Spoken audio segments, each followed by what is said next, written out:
I know you cover a lot about what's happening in Capitol Hill. And so tell me, since we have this new Congress, what's the percentage of your work is about CCP or China, ranging from the congressional hearings to spy balloon and anything?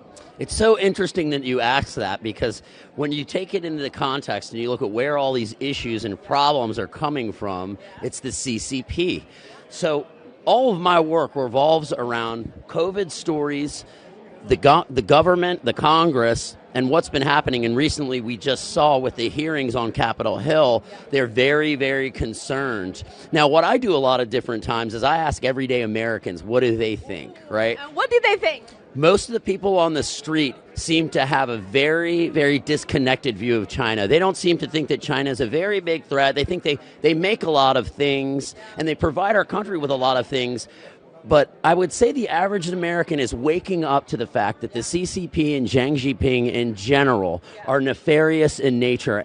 I'm not going to go into COVID here because we all know about that. But if you need a liver at the NIH, and let's say you're a celebrity and you have money, the wait is 4 years.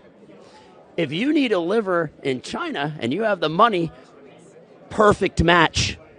Now, where is that coming from? That's what people have to ask themselves. And the more things we discover about Xi Jinping and his regime, the more that it seems like America is almost destined to war with China, and no one wants this.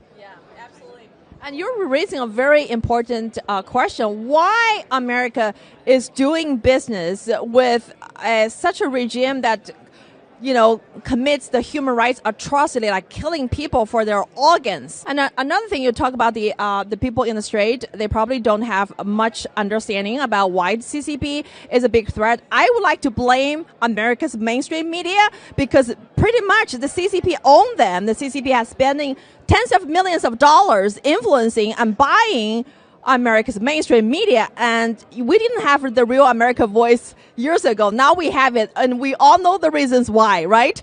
Well, people are waking up, exactly. And the goods that China provides this country with are needed and necessary, but we need to move that manufacturing back here. And that's what our government has begun to do. The 118th Congress has really gotten strong on China. And we're about to hear a talk this afternoon at CPAC. It's called Caging the Red Dragon.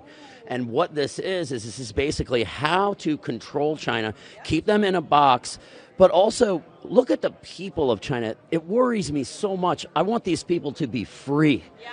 China could help the world. It could be a leader in the world for good. And that's what I think a lot of people out there are just so disappointed in Xi Jinping. He's the emperor in China for life, right? Yeah.